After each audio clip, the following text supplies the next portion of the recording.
Getting into orbit can be a tricky task in Kerbal Space Program, so let's take a look at how to get into orbit today. Hello my friends, welcome to Kerbal Space Program. Right here we are in the research screen.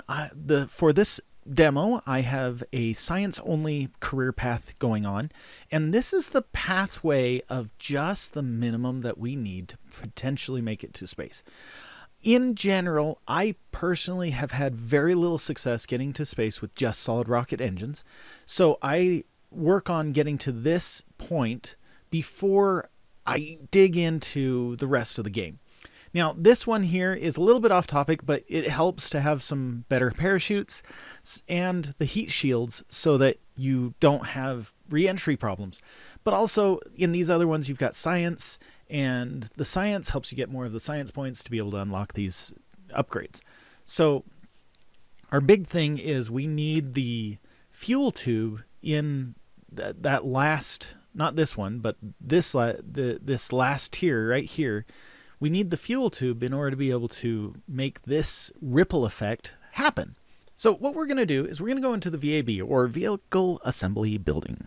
This is the facility where we can build a rocket. So we need a capsule, something to control with, and we need to get we need to put a heat shield on the bottom of this capsule so we can come back into the atmosphere later.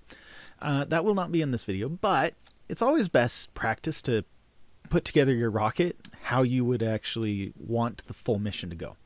Now I put this ring on here. This is a coupling ring that makes it so we can separate the capsule from the fuel tank that we're going to put on here. And holding Alt, I can make copies without going back into the tool drawer every time. Now, we need an engine on here. So that's simply the basics of our capsule. This is what we want to get into orbit. Now, after we put a coupling on here so that we can separate it later, we will build our main engine. And the cool thing about this is every time you go out to the launch pad, Kerbal Space Program saves your last rocket, regardless of if you name it or not, which means if you don't name it and it's still Untitled Spacecraft, it will get saved over. But now that I have a 2-tank main engine, I'm going to start building some secondary engines. And I only put one coupling here. This is a breakaway coupling that will allow us to drop these off later. And I'm just going to build this and then use that Alt technique using holding Alt to make copies of this later on. So I'm going to set this to 2 so that there's not perpendicular, but straight across from each other. And then we're going to, oh wait, we should probably put aerodynamics on here. Just a cone on the top, make it a little bit more so it'll flow through the air better. And, putting some guide fins on the sides. These are just aesthetics. You don't really have to do this, but it helps. The fins definitely will help keep you aligned with where you're trying to go. I'm going to copy this and I'm going to make a total of 6 engines on this outside.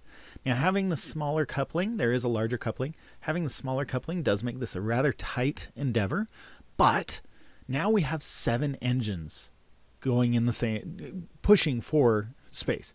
And this is where we get the ability to unlock getting to space. Using this little tube, we're going to connect one engine to the next, and we're going to do this one more time, and then we're going to connect the last engine to, and this is a point A to point B. So wherever you click first is where it's coming from. Wherever you click second, it's going to. So we're going to send the last one to that central engine. And this way, this will make it so that the first 2 engines will drain really fast because they're going to be feeding 7 engines at the same time. And then we will drop those off, and the second set of engines, when we only have 5 engines, will then eat what's in the second set of tanks until those are empty. And then with a little bit of staging, we just got to make sure we align everything, and then we got to verify that we're going to drop off the engines in the right order for our staging. Otherwise, we'd have to do staging adjustments on the fly. And then, before we launch, we should probably make sure we can bring this thing home, right? So we should put some parachutes on it. Parachutes seem like a good idea. Parachutes are found in utility, and plop one on. I'm going to put a couple of drogue chutes on just in case I'm overspeed. And for the sake of it, we might as well throw on some science. Anytime you're doing any flight in Kerbal Space Program, there's always a chance you might be able to get some science. It's not always guaranteed because you might have already collected it or other stuff. And yeah, but at least if you have the sciencey stuff with you, you have the ability to get that science, those science points, right? So making sure we have the pilot we want. I want Jebediah, and he is going to be our pilot today. And before we launch, you know what we should do? Let's name this puppy. We're going to go to orbit or bust. Well, bust, yeah. So, now, one thing extra you could do. We can go back here and we can put on these little support things so that if our rocket was heavy enough, which I don't think this one is, it might actually destroy the engines when you put it on the launch pad. So if I put these supports around the sides and just try to get them about level with each other, they don't have to be exact. These ones are non-critical. We will hold up the rocket without running the risk of compromising the rocket before we even start the launch. Not a bad idea. As you make bigger rockets to carry heavier loads, these supports will definitely be a thing. Now, over here I clicked on this to see what our delta V was, and if you noticed, I did this without doing any of the maths. This is plain and simple, probably the easiest way to get to space without even blinking an eyelash. And I'll give you a hint, I actually got there with too much fuel. But here we go, let's launch. So one of the first things, you can hit T to turn on SAS, or you can use the mouse and you can click on this to turn on SAS. The SAS is kind of turns on all the gyros to keep everything aligned. And I'm going to move up my throttle using shift to get it to about 2/3. Because I don't feel like I need all the power from the rockets right away. Now, even though our initial acceleration here is pretty slow, we are burning off weight like crazy because we're feeding 7 engines. 2 of those engines, you can see that the fuel tanks are almost empty. So I'm going to watch it, and as those end, I'm not going to carry the extra weight. I'm just going to bail out on them. So we hit the staging, which is spacebar, by the way, and there we go. We now have 5 engines, and I'm going to start tipping just towards the east, my bad. We're going to tip towards the east, because if you tip towards the east, you actually accelerate yourself towards the rotation of the planet, which helps you get into orbit easier. You can go in any direction you please, but based on the physics of real life, which is where Kerbal Space Program got all of their ideas, the reason why we launch, for example, rockets and anything that's going into space from like NASA or East Coast locations is because we want to send the rockets over the ocean because it's easier to land in the ocean than it is to land on land, and we want to accelerate them around the planet with the planet rotating. And it's great. It actually helps, and it's fascinating that we figured it out without any computers. So we're down to just 3 engines, and you can see that the rate of burning out, or the rate of fuel drain for the last 3 engines, is actually a lot slower than the first 2 engines compared. And you can see here I've got no fuel draining from the main tank, and I've got all the fuel draining from these secondary tanks, which means we have a full tank as our central last engine, which is just about to run out. So let's get that bailed out in about 5 seconds. 4, 3, 2, 1. A little bit of extension. Wait for it, and here we go. Pickle those off, and we're good. So we're down to our last engine. We have a little bit more maneuverability this way because we don't have all that extra weight.